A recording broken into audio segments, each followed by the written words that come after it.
If you, like me, are an adult with a full-time job and little time to play games. If you, like me, have a long storied past with the life sim genre. If you, like me, are gay. If you, like me, cannot decide on a game to play because you sorta want to play a little bit of everything, let me tell you that Rune Factory 5 might just be the game for you. I've been playing Rune Factory for several hours now, and after seeing what the reviews are saying, and even some of the comments from huge Rune Factory fans, or newbies who sound almost scared to try the games themselves, I have some thoughts. Just to get this out of the way first, don't expect this to be like a full review of Rune Factory 5 as much as like an account of my experiences and my opinions. So let's get into why I say don't be afraid of Rune Factory 5. Let's pop into a little bit of background info first.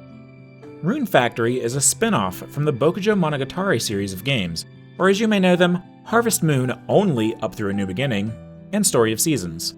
For simplicity's sake, when referring to the series as a whole, I'll just call it Bokumono for short. You see, in 2006, for Bokumono Games' 10th anniversary, 2 games were developed for the Sony PSP and the Nintendo DS. Innocent Life, a futuristic Harvest Moon, and Rune Factory, a fantasy Harvest Moon, respectively. Innocent Life was a sci-fi aestheticized game that had a heavier focus on progressing an RPG-style storyline over the farming progression that was present in your typical Bokumono game. And Rune Factory's setting was that of your typical fantasy that had more of an emphasis placed on combat and dungeon crawling in addition to the farming element. Of the two, Rune Factory, a fantasy Harvest Moon, was the larger success and would move on to become its own fully fledged farming, dungeon crawling, life sim series, complete with numbered sequels and even its own spin-offs. And while we all know that Metacritic review numbers aren't the end-all be-all, the fact that the Rune Factory series overall consistently has such high reviews shows that this is a well-beloved series that has captured the hearts of many. That being said, I have never played a Rune Factory game myself. My first introduction to a non-violent, non-competitive game was Harvest Moon 64, and this started a chain reaction that led to me becoming entirely smitten with the life sim genre. Animal Crossing, The Sims and its spin-offs, and Harvest Moon quickly became some of my most beloved games. All this to say, I am in the intended demographic for a game like this. I'm already predisposed to like games like this one, so it'd be best to approach my opinions in this video through that lens. Like, if you already know that life sim or farming games aren't really your cup of tea, then this might not change your mind.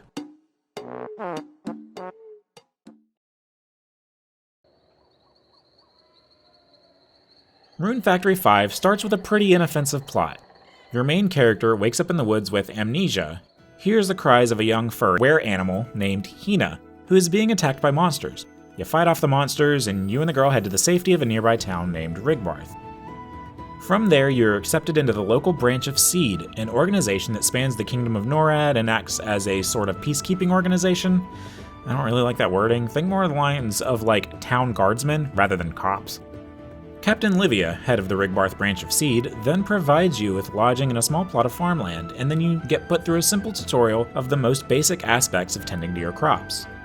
From what I understand, this setup with the amnesia and just being given a place to live and farm crops is essentially a series tradition at this point, to the point that it feels more like a familiar comfort than an anime cliche.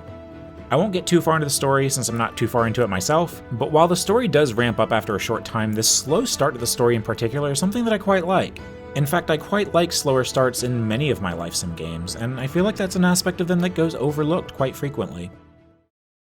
There's a sort of a nostalgic zen that I get when I revisit games like Animal Crossing and some earlier Harvest Moons, and things start at a comfortable pace. For one example, Animal Crossing takes its time. Literally, conversation text boxes are paced in a way that almost perfectly mimics the meter of actual spoken dialogue. A short train ride with Rover gets you to your new home, where you choose the house that you want and you're set free in the town. Yes, you still have the part-time job with Tom Nook, but the game lets you do what you want at your own pace. If you want to wander around the town and talk to the villagers, you can go ahead and do so. As you knock out the task that Tom Nook has set for you, then you can begin interacting more and more with the game's other systems. Similarly, Harvest Moon, A Wonderful Life, begins with a short monologue from Takakura, a close friend of your late father, over a scene of the beach in Forget-Me-Not Valley. He tells your father how you've been faring since his passing, and then decides to bring you to the valley, to the farm that your father left to you. We then see glimpses of you and Takakura making the trek to the farm, followed by a brief overview of all the farm's facilities. This overview, by the way, isn't so much of a gameplay tutorial as it is the words of a man who is truly showing somebody new around the farm. There is little talk of game mechanics by name, and no mentions of specific button presses or anything like that. Here's the feed trough. Just put the animal's feed in here. The cow is healthy, so you can milk her twice daily for now. Leave your dairy products in here and I'll take them to town to sell. Then after a quick introduction to some of the key townsfolk, you are left to your own devices to build up your new farm. Okay, I could go on, but I feel like I've made my point clear enough for now. While these games do have their own issues with their intro sequences and are by no means perfect, they do feel organic. These games make their introductions feel natural to the world that they're in. They give you enough of an introduction to the game to let you feel comfortable existing in its world without holding your hand for too long. You can begin playing with the basics of the game's systems before learning the deep intricacies, because that information is viewed as supplemental to the key basics you just need to start playing. Okay, sorry, back to Rune Factory 5. Rune Factory 5, despite having a combat and farming tutorial, complete with pause time and visual button prompts, does achieve some of the same feeling. The tutorial only covers the barest of basics before letting you choose to play with the game's systems. Oh wait! Not only that, but you can skip the farming tutorial too. Oh wow! Pokemon could learn a thing or two from this monster collecting game. This guy stinks! Okay, so the base tutorial can be a tiny bit handholdy, but it's nowhere near as egregious as many other games that are out there today. The fact that when you get to the show my best friend Squidward to everyone in town quest, you only have to stop in a few key locations to trigger the cutscenes instead of meticulously trying to hunt down every individual NPC and inevitably be unable to find one for hours on end, is nice. In fact, while looking back on the intro to this game, I remembered that there's one more small tutorial during the Meet Everyone mission too, but it's simple and rolled into that character's introduction into a way that makes sense. To me, it felt natural enough that it slipped my mind. Not to mention, the character introductions are modular, I guess you would say. You can tackle them in any order you want, take as long as you want, it just feels nice. I'll get into this a little bit more later, but the game feels very relaxed in a way that I deeply enjoy. After the Meet Everybody mission, you're basically done with the main tutorial. Now I say main tutorial because that's really all that you're truly forced to do for the tutorials. The remaining tutorial lessons come from the requests board.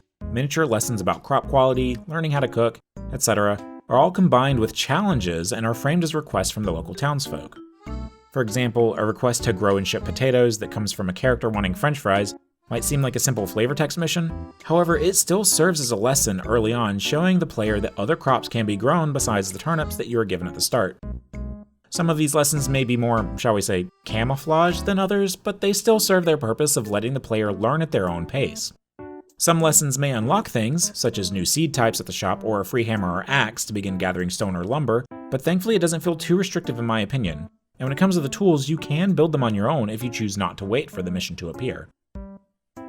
And personally, I really enjoy this. There are several times in other games that I have played where so much is piled on during the initial tutorial that I will forget some key elements until far later into the game, when I finally look it up or am told about it by somebody else. Meanwhile, some other games will space their lessons out too far and keep the systems too shallow until I'm well past bored with them. Not to mention this also feeds back into that whole relaxed feeling that I appreciate that I mentioned earlier. And let's get into that. If you're familiar with life sim games, you may be familiar with how they handle time. 1 second of real-world time equals 1 minute of in-game time. Harvest Moon, Story of Seasons, The Sims and its spin-offs even. Everybody does it. So the 1 minute per second standard is so widely used that this game also... So actually, this game uses a 1 minute per 2 second standard for its time. Rune Factory 5's days are twice as long as nearly every other sim game out there. There's so much time in the day to do whatever it is you want. Who else is familiar with the mad dash to get to the store before it closes, or frantically running home so you don't pass out in the middle of town? Having to wait for a rainy day just so you can ignore all your plants for a day and afford to spend enough time in the mines to progress. All a thing of the past.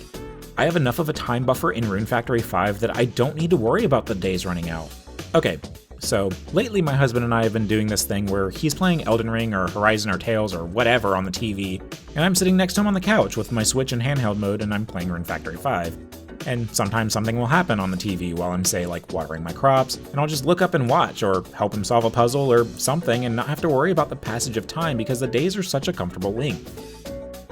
Try doing that in Stardew Valley or Story of Seasons without pausing the game. Challenge impossible, not clickbait. You truly do have all the time that you need to do whatever you want to do. And you really do have a lot that you can do. You have all the farming sim staples, which admittedly is already quite a lot of things, like farming, cooking, crafting of various things, including armors and weapons and tools and like potions and other things, and building friendship and romance levels with the townsfolk. And then in this game you can add in monster taming and dungeon crawling and wanted monster hunts and okay, well that's the main bullet points. I even enjoy the aspect of decorating my house despite its issues in this game. So gathering the materials needed for that and spending the time to move everything around how I want is something that I actually have the time to spend on doing. So if you want to spend plenty of time organizing the field so that your crops are sorted in an aesthetically pleasing way, you got time for that. Want to make sure you clean up all the stumps and rocks off of your field before you move on? You got time for that. Want to head off into the forest or some other dungeon to search for monsters or even progress the story? You still got time. Want to hang out with Murakumo in the baths for a few in-game hours? What were we talking about? Oh yeah, the characters. So, I will admit that I haven't played much of the Bokumona games since they've started being localized as Story of Seasons. But what I do remember of the game's bachelors and bachelorettes is that they were pretty flat. You just picked the one you thought was hot, and they stayed pretty one note. I'm happy to say that I feel a lot better about these characters. Like, yeah, of course, I picked one out from the Bachelor's trailer that Xseed put on their official channel. And in most games like this, I only beeline directly for my chosen bachelor, and they're the only person with a heart level above 1. But in this game, the bachelors and bachelorettes all seem so fun to me. I actually, for once, really want to see every character's heart events. And the heart event system in this game is really nice. It's not like the old Bokumono games where you get somebody up to a certain heart level and then just wander around hoping you run into them in the right place at the right time. In this game, your map will show the locations of any heart events you have available. If you have no currently active heart events, then every character that you have eligible to start will be visible on the map. You can then go to the location and start the heart event chain, which will then be visible in the Events tab until the chain is completed. The chain takes place over the next couple of days of in-game time, and gosh, I really do just love how they're handled this time around. Instead of the heart event just being a little one-on-one event, these include multiple other characters. For example, one heart event chain for a certain character has you and 4 others investigating a mystery together.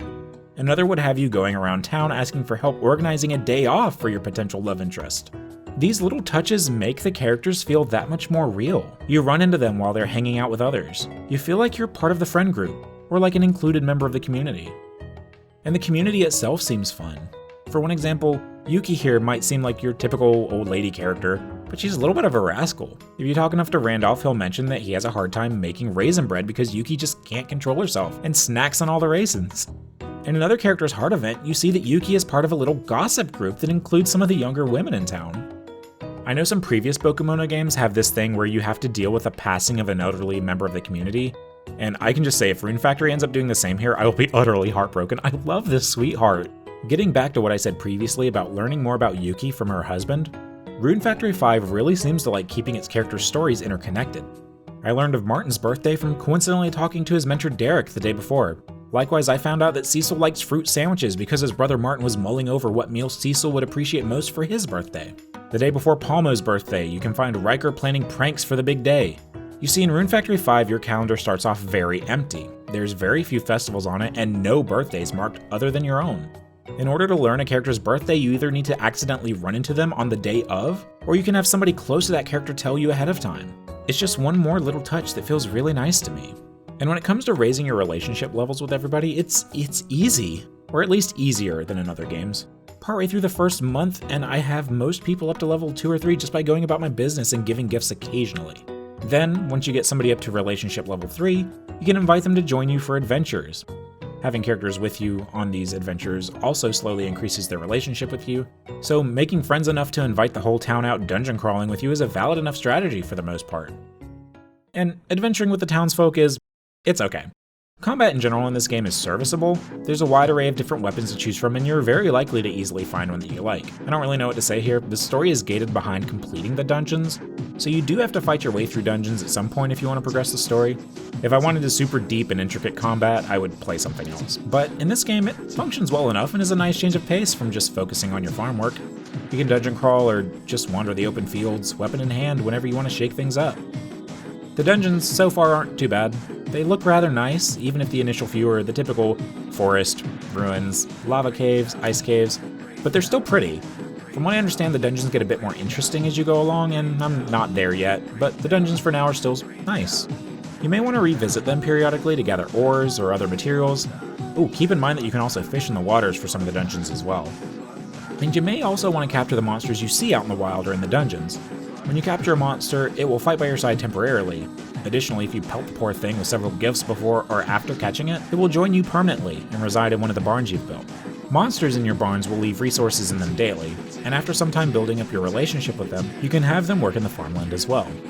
I'll be honest that I don't fully understand this aspect yet, and I haven't found a fully comprehensive guide on the exact mechanics of it, so at this point I'm still toying around with it.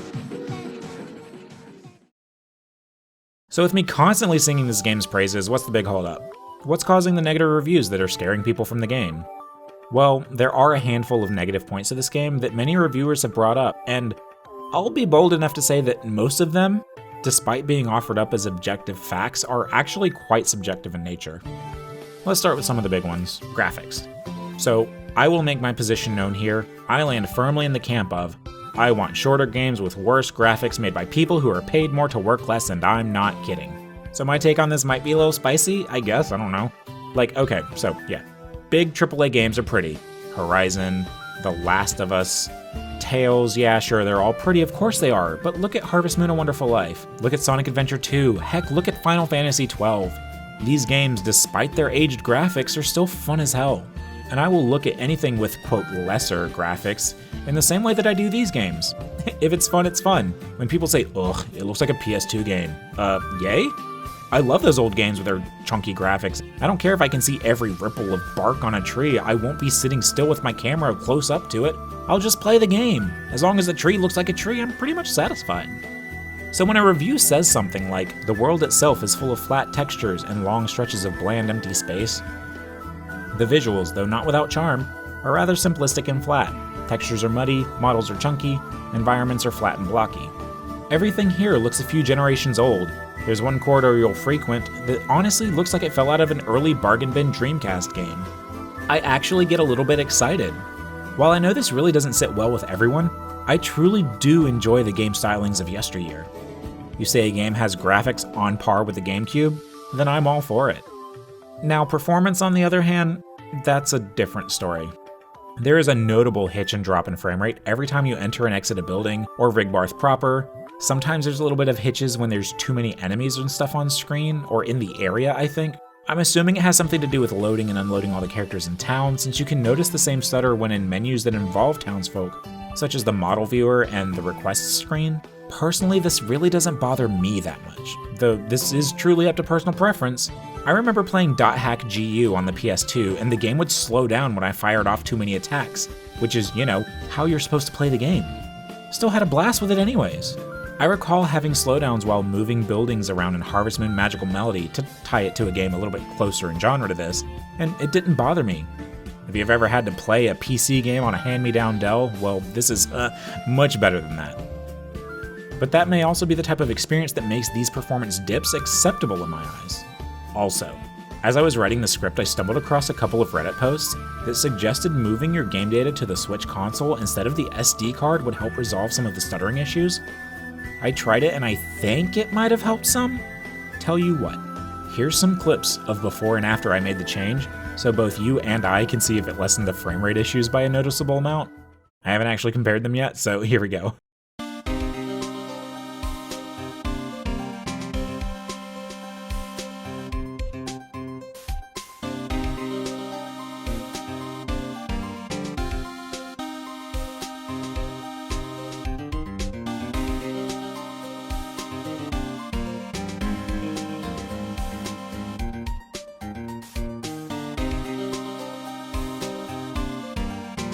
So the verdict? It looks like the fix reduces load times when loading new areas, but it doesn't seem to necessarily do much to fix the brief stutter that I mentioned earlier. I won't make you sit through more of these comparisons, just know that the small stutter here and there will be something that will be consistent as you continue to play the game. The final point of contention I will cover here is one that I truly cannot give an opinion on. Many reviewers and streamers that I've seen mention that with the jump from the top-down perspective of Rune Factory 4 to fully 3D in Rune Factory 5, they expected the game to be a bigger change than it ended up being. Unfortunately, since I've not played any Rune Factory game, say Rune Factory 5, I can't really say how this weighs. If the similarity is truly too much, then this game might not be for you. It could feel too samey, like a bad copy, or maybe familiar, like an old friend. That is a decision that is up to you. If you're still on the fence about this game and don't know how to decide, I might suggest looking up a no commentary playthrough or long play. That way you can look at the gameplay and form your own opinion without somebody else's commentary or opinion playing over the footage. In fact, I would suggest giving that a shot in addition to watching this video. Don't just fully blame your decision on me. You need to make this decision yourself. But I do feel confident in saying that if you're new to the series, or love the series but have been craving same-sex marriage to be included, Rune Factory 5 may just be for you. I had the same reservations that kept getting posted all over comment sections, and I'm glad I took the plunge. Rune Factory 5 has provided me with hours of fun and shows no sign of stopping soon.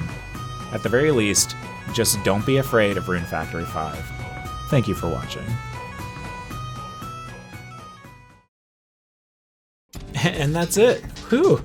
My first ever bit of scripted content on this channel. Do you feel the same or different about how I do about Rune Factory 5? If you have any thoughts or opinions based on what I talked about in the video, I'd love to hear you in the comment sections below. I don't know how much more scripted videos like this are in store for my future, or if they'll happen as quickly as this one did, but I do know that I enjoyed working on it, and will probably explore some other, maybe less review-y topics in the future. I feel like I should say more here, but I really just want to thank my husband for putting up with me taking up my week off from work to work on this. I know I could have just done nothing and relaxed a bit more this week, but the spirit of creation took hold of me and I just would not let go. But yeah, leave a like if you enjoyed the video, and thank you so much for watching. I hope to see you next time.